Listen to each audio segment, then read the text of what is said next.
जो लोग जैसा कि आपने कहा कि बीजेपी भी के कई नेता जो है मुख्यमंत्री बनने का सपना देख रहे हैं, उन लोगों को गोविंद मेघवाल का कोई मैसेज क्योंकि वो बार-बार ये बात कहते हैं कि कांग्रेस आपस में झगड़ रही है, जैसा कि आपने कहा गुलाब चंद कटारिया ने भी बयान दिया। उन लोगों को कोई मैसेज 2023 के लिए? 2023 के लिए एक ही मैसेज है कि ये जो संघ है, पश्चिम बंगाल में इनकी दुर्गति हो गई।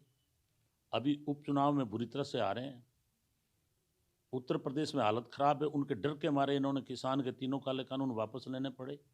और राजस्थान में जो हालात है, जिस तरह से वसुंधरा जी को डाउन करने की साजिश हो रही है, क्योंकि बीजेपी की एक बीमारी है कि जो भी नेता आगे उभरता है उसको ये खत्म करते हैं। इसलिए आप बीकानेर में देख लें कि 2003 में जो बीजेपी के नेता थे वो आज नेता नहीं है। आज नेता वो है जो राजनीति में दूर तक कभी थे ही नहीं। इसलिए अभी जो हालात है राजस्थान के अंदर, जिस तरह से नारे लग रहे हैं और जिस तरह से ये मतलब कुछ मुख्यमंत्री बनने की चाह के अंदर वसुंधरा जी के भी पोस्टरों में फोटो भी नहीं दे रहे हैं। इसलिए इनके जो आपस में विवाद है, हम ज़्यादा तो उसमें नहीं कहना चाहेंगे, लेकिन ये जो इनकी लीडरशिप की होड़ है, आपस में फूट है, वो सामने आ रही है। आपको पता होगा जब इस सरकार को तोड़ रहे थे उस वक्त भी 2 हवाई जहाज किराए पे किए थे। हवाई जहाज वो खाली गए थे, बीजेपी के विधायक गए नहीं थे। उन्होंने मुकर गए थे इन लोगों से कि हम नहीं जाएंगे, ना हम सरकार को तोड़ेंगे। क्योंकि ये चाल भैरव सिंह जी की सरकार को भी तोड़ने के लिए चली थी, तो लोगों ने नकार दिया था उस टाइम। अशोक गहलोत जी के पास भी लोग आए थे, तो अशोक गहलोत जी ने कहा नहीं, हम पाप नहीं करेंगे, बीजेपी की गवर्नमेंट बनाई है जनता ने, ये चलेगी। उसी प्रकार अब कुछ लोग बीजेपी में मुख्यमंत्री की चाह में घूम रहे हैं। उस चक्कर के अंदर इनके भयंकर आपस में फूट है, विवाद है और बड़े नेताओं को काटने की साजिश की जा रही है। इसलिए अच्छा होगा, अभी राजेंद्र राठौड़ जी बहुत ही पारंगत नेता हैं, वो बोले हैं कि हम सामूहिक नेतृत्व से चुनाव लड़ेंगे। मैं तो यही कहता हूँ राठौड़ साहब, आप इस बयान से बदलना मत। उन्होंने कहा है कि हमारी वसुंधरा जी नेता है लेकिन मुख्यमंत्री की दावेदार नहीं है, मुख्यमंत्री के लिए हम सामूहिक है। मैं तो कह रहा हूँ राठौड़ साहब, आप अपने बयान से बदलना मत। ऐसा नहीं हो कि जैसे विष्णुदत्त कांड में आप चुप हो गए थे, आप वापस चुप हो जाओ, चुप मत होना और आप इसी अपने बयान पे कायम रहना।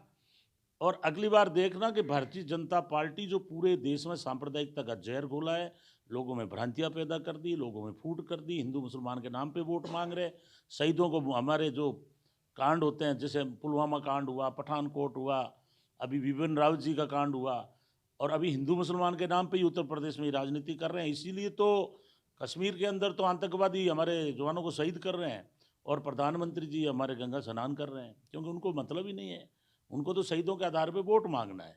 इसलिए जो इन्होंने देश का अंदर वातावरण बनाया है पिछले 7 साल के अंदर, वो बहुत गंदा बनाया है। हमारा प्रजातंत्र इस बात को अलाउ नहीं करता, हमारा संविधान अलाउ नहीं करता। इसलिए मैं धन्यवाद देना चाहता हूँ कांग्रेस को कि आपने 50-60 साल जो आपको राज मिला, उसमें आपने हर क्षेत्र में देश को मजबूत किया। उल्टा इन्होंने तो हमारी संवैधानिक संस्थाएं बेच दी। आज रेलवे, एयरपोर्ट, ये सब अंबानी और अड्डानी के हो गए। इस बात को पूरी जनता समझ चुकी है और जो इन्होंने किसानों के साथ किया और किसान जो शहीद हुए, उस बात को लेकर पूरे देश में गुस्सा है। और अभी जो रैली है, तो ये अभी हमारे मेरे पास अगर 100 बसें और होती तो 100 बसें भर जाती। किसानों में भयंकर गुस्सा है, व्यापारियों में गुस्सा है, और लोग यहाँ शांति चाहते हैं, विकास चाहते हैं। गोविंद जी, आपने अभी कहा कि ये धर्म के नाम पर लड़ाते हैं, सब कुछ करते हैं। 1976 में संविधान का जब संशोधन हुआ, 42वें संविधान संशोधन में ये कहा गया प्रस्तावना में कि पंथ निरपेक्ष शब्द को जोड़ा गया। अब राहुल गांधी महंगाई की रैली होती है कांग्रेस की, बात करते हैं हिंदू और हिंदुत्ववादी की। उन्होंने बात इसलिए करनी पड़ी कि हमारे प्रधानमंत्री मंदिर में जाकर के जो नाटक कर रहे हैं, नौटंकी कर रहे हैं। प्रधानमंत्री पूरे देश का होता है, वो किसी भी धार्मिक संस्था में जाके जिस तरह से मोदी जी ने किया है, ये हमारे संविधान के खिलाफ है। इसलिए उनको बोलना पड़ा कि ये हिंदुत्व के नाम पे लोगों को मूर्ख बना रहे हैं और हमारे देश में अशिक्षा के कारण ही हमें परतंत्र रहना पड़ा था।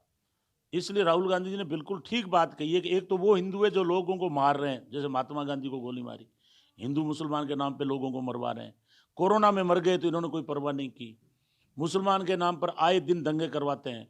सिख कोई आंदोलन करता है तो उसको कहते हैं कि आप तो खालिस्तानी हो, मुसलमान करता है तो कहते हैं पाकिस्तानी हो, दलित करता है तो उसको नक्सलवादी कहते हैं। तो जो इन्होंने देश में वातावरण बनाया है, उसके अंदर ये बात कहना बहुत ज़रूरी है कि वो भी एक हिंदू है जो लोगों को मार करके राज करना चाहते हैं। हम भी हिंदू हैं जो लोगों को विकास करके और भाईचारा और 36 कौम को आगे बढ़ा के राज करना चाहते हैं। उन्होंने डिफरेंसेस बताए हैं। जिस तरह की हिंदूवाद की वो राजनीति कर रहे हैं, वो बिल्कुल नकली हैं और गलत लोग हैं और इस देश को गलत दिशा में ले जा रहे हैं। इसलिए राहुल गांधी जी का स्टेटमेंट बहुत महत्वपूर्ण है कि जो हमारा संविधान बना, गरीबों को उठाने का बनाया था, और ये गरीबों को गरीबी में वापस डालना चाहते हैं। सवर्ण को दलित से लड़ाना चाहते हैं, मुसलमान को हिंदू से लड़ाना चाहते हैं। इसलिए राहुल गांधी जी का मैं बिल्कुल पक्षधर हूँ और इन्होंने बहुत बड़ा मुद्दा दिया है कि खाली ये हिंदू हिंदू के नाम पर जो लोगों को मूर्ख बना रहे थे, इसलिए उन्होंने कहा भी हम हिंदू नहीं है क्या, हम भी हिंदू है। और ये जिस तरह का हिंदूवाद करके लोगों को मरवाने की साजिश कर रहे हैं, आपको इनका कड़ा मुकाबला करना पड़ेगा, विरोध करना पड़ेगा, ताकि जो ये सांप्रदायिक ताकतें हैं और अपराधी प्रवृत्ति के लोग सत्ता में आ गए, इनको बाहर निकालो। जैसे एक मंत्री का बेटा सरेआम लोगों को रोंद कर गाड़ी से मार रहा है। वही सवाल है मेरा कि नैतिकता के नाम पर राजस्थान के जो बीजेपी के नेता हैं वो गृह मंत्री के रूप में अशोक गहलोत से इस्तीफा मांगते हैं प्रदेश में कानून व्यवस्था के नाम पर। अब एसआईटी की जांच में खुलासा हुआ है कि गृह राज्य मंत्री का बेटा कहीं ना कहीं दोषी है उसमें, और गृह राज्य मंत्री का जिस तरह का पत्रकारों के साथ जो वीडियो सामने आया है और बताया जा रहा है कि कहीं ना कहीं दबाव है पार्टी पर, लेकिन इस्तीफा नहीं लिया गया, तो क्या कांग्रेस इसको मुद्दा बनाएगी? कांग्रेस तो मुद्दा बनाएगी, क्योंकि इसलिए मुद्दा हमारा तो पहले ही मुद्दा है कि जिसके बेटे ने जीप से रौंद करके किसानों को मारा और वो मंत्री कह रहा था कि मेरा बेटा अगर अपराधी निकल गया और उपस्थिति निकल गई, मैं इस्तीफा दे दूंगा, जबकि वो खुद ही उस घटना से 10 दिन पहले कहता है कि मुझे दूसरे तरीके भी आते हैं कि मैं किसी तरह से, ये मतलब जो अपराधी होते हैं वो अपना जो है चरित्र बता देते हैं। तो हकीकत में अमित शाह जी भाषण दे रहे हैं और कह रहे हैं कि दूर तक मैं दूरबीन से देख रहा हूँ, कोई अपराधी नहीं दिख रहा है, और अजय मिश्रा जो है उनके पास में बैठा है, गृह राज्य मंत्री बना हुआ, उनका बेटा अंदर बंद है।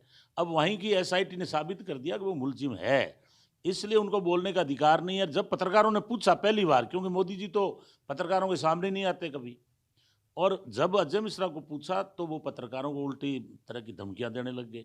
इसलिए मैं कह रहा हूं कि इनके आने से डेमोक्रेसी हमारी कमज़ोर हुई है, संवैधानिक संस्थाएं हमारी कमज़ोर हो गई है, बहुत सारे लोग बैंकों को लूट के विदेश में चले गए, इसलिए इनको सत्ता से बाहर करना बहुत ज़रूरी है।